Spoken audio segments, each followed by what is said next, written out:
Salve! Renan Alonso por aqui, dublador, diretor de dublagem e criador de conteúdo. Pro dia de hoje eu trouxe uma matéria do site Anime Senpai, que é um portal gringo de notícias, publicada no dia 29 de março desse ano de 2025. Nela fala um pouco em que pé que tá a movimentação da IA generativa sendo utilizada na indústria do entretenimento e especificamente dentro do universo da dublagem. A matéria tá em inglês, eu vou ler alguns trechos cruciais dela e depois eu vou debater um pouquinho sobre alguns trechos que a gente acabou de absorver. Antes de começar o vídeo propriamente dito, por favor, deixa o like nele e se você ainda não é inscrito ou inscrita no canal, deixa a sua inscrição, ajude esse pobre dublador que está prestes a perder o seu emprego. Bora pro vídeo. Anúncio de vaga da Netflix que paga até $720 mil em IA pode ameaçar o sustento de dubladores de anime. A Netflix está investindo pesado em inteligência artificial, uma movimentação que pode impactar dubladores de anime em todo o mundo.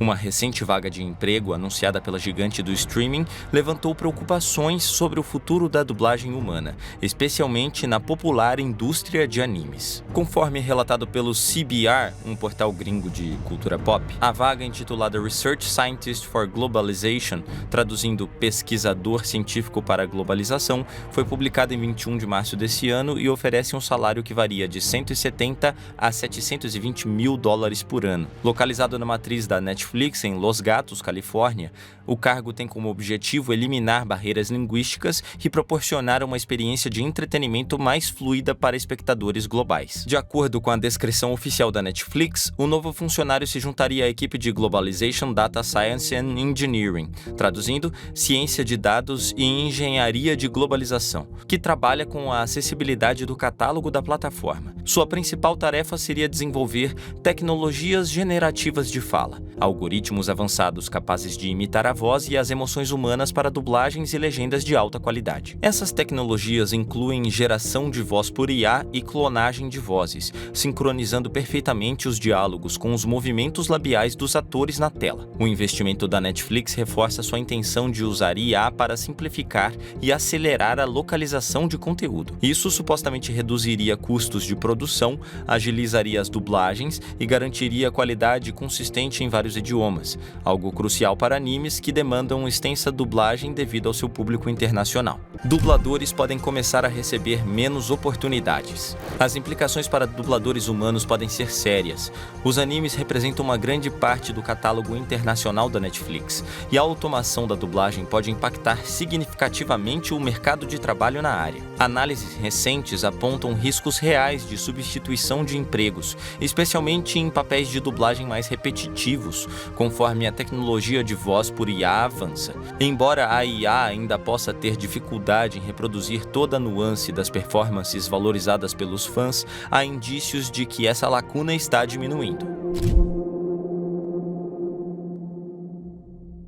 Eu notei uma diminuição no volume de trabalho nesses últimos 2 anos do mercado de dublagem no pós-pandemia.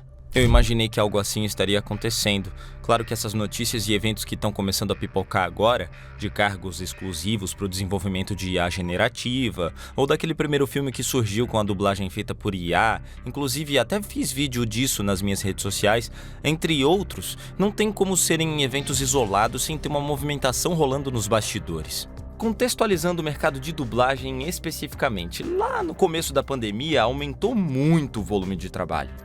Tive a impressão de que as empresas estavam soltando materiais que talvez nem fossem localizados, porque o consumo de streaming das pessoas aumentou consideravelmente. O consumo da sociedade mudou de uma forma geral. Tivemos também a guerra dos streamings. Várias plataformas surgiram naquela época, num mercado que era totalmente dominado por uma empresa só. Então, teve uma enxurrada de trabalho de localização, ou seja, dublagem, para suprir o catálogo aberto de várias plataformas, de audiovisual no geral, mas também até de linguagens específicas. Como no caso dos streamings de anime, que até pouco tempo atrás tinham 2, que daí se fundiram em um, que daí depois surgiu mais outro, enfim.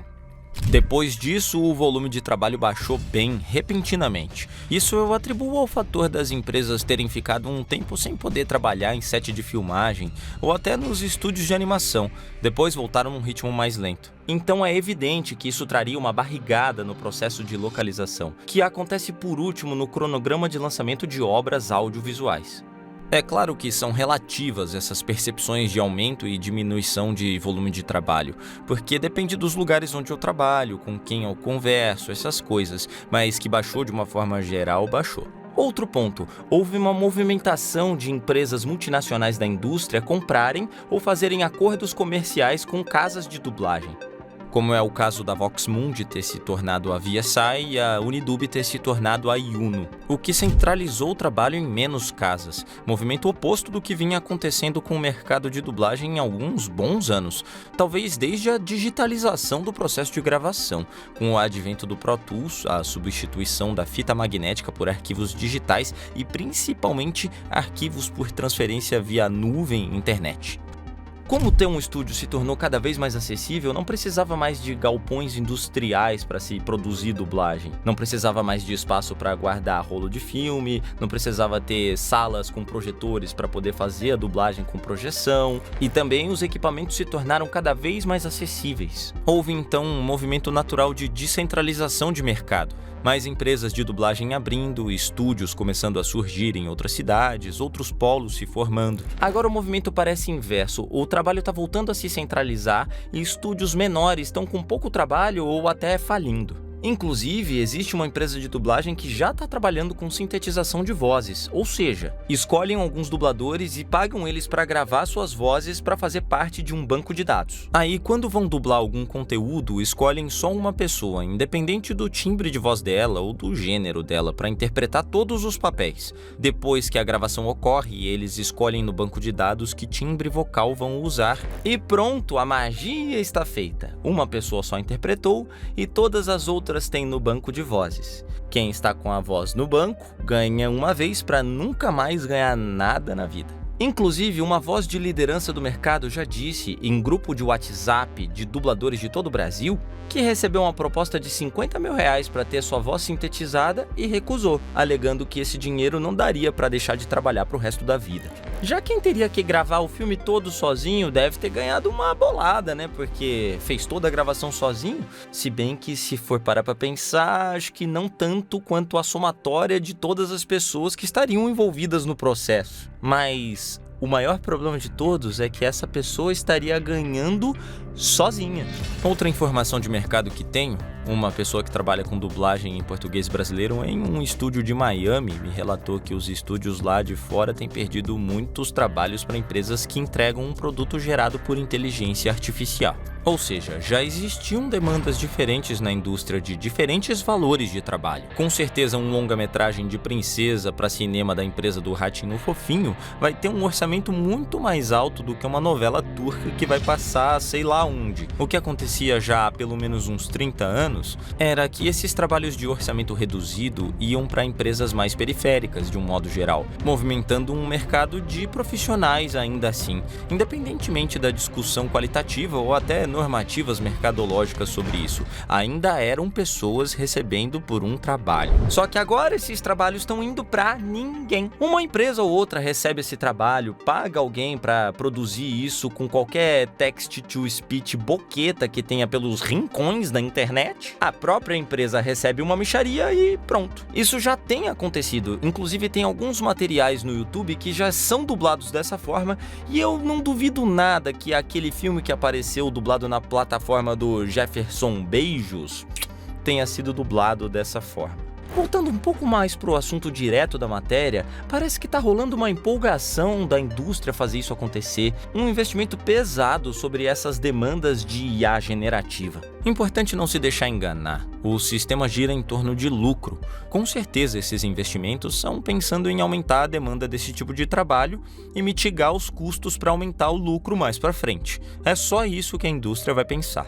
Os trabalhadores envolvidos já não têm direitos sobre nada, nem autorais, no caso de quem escreve, roteiriza, porque vende para as produtoras a propriedade intelectual, nem conexos, no caso de quem atua, seja com voz ou fisicamente, porque se não assinamos os contratos de liberação dos direitos, não fazemos o trabalho e ponto. Todo profissional que tentou contestar isso foi sumariamente retalhado, pertencendo às vezes à lista proibida de distribuidoras, ou seja, não podendo nunca mais trabalhar na vida com algum cliente específico. Para mim, o foco da discussão não deve se limitar a certos questionamentos, que são válidos sim, mas para mim são quase que irrelevantes perante o problema total. Afinal, a IA generativa é arte ou não é? Para mim, a abordagem dessa crítica muitas vezes vem em tom pedante, agressivo e elitista. Até acaba criando um reverso de culpabilização da utilização das ferramentas disponíveis ao usuário, ao invés de focar nos grandes responsáveis por isso, os detentores do capital, as Big Techs, o que pode afastar o público geral com falsos moralismos. A IA generativa tem qualidade ou não? Olha, sinceramente, pelo investimento que eles estão fazendo, eles, no mínimo, vão fazer ficar bom. As empresas não vão trocar todas as dublagens de uma hora para outra. Vai ser um processo. E vai começar de baixo, ou seja, com novas IPs, propriedades intelectuais, ou com filmes de menor orçamento. Para mim, o principal questionamento deveria ser: o que a indústria vai fazer para não deixar todas as pessoas que trabalham nessas áreas desamparadas? E é aí que tá o que é mais assustador. Em todos os movimentos que aconteceram de revolução tecnológica na história das indústrias, ainda havia pessoas monitorando, trabalhando em pesquisa de desenvolvimento, controle de qualidade ou até na área operacional mesmo, só que com um contingente reduzido. Só do jeito que as coisas estão se encaminhando, nem isso vai precisar mais. Claro que não seria repentinamente, mas isso vai acabar acontecendo. Estamos falando de milhões de pessoas no mundo que trabalham numa área que está tendendo a nunca mais existir demanda humana de execução, mas ainda assim há uma constante em crescimento de demanda de consumo.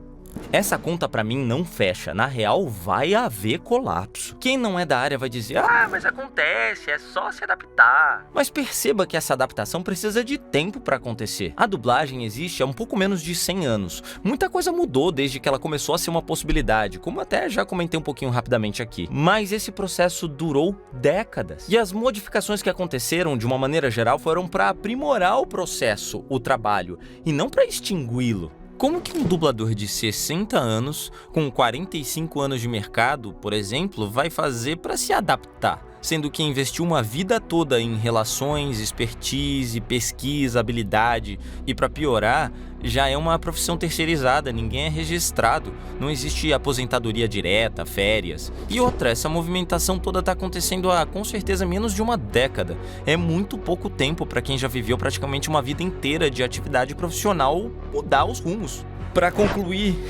eu não tenho conclusão nenhuma. O lance é acompanhar as movimentações, unir a categoria e aumentar a pressão popular direcionada ao poder público, exigindo uma regulamentação logo. Mas assim, conhecendo o histórico, principalmente mais atual desse tipo de embate trabalhista, não vemos uma vitória com V maiúsculo para a classe trabalhadora faz um bom tempo.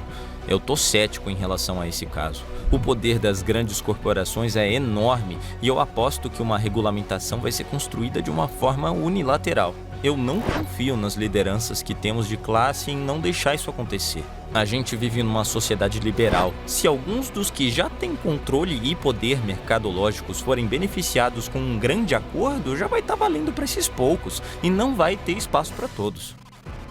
Inclusive, espaço para todos que já estão no mercado não vai haver nem no melhor dos cenários.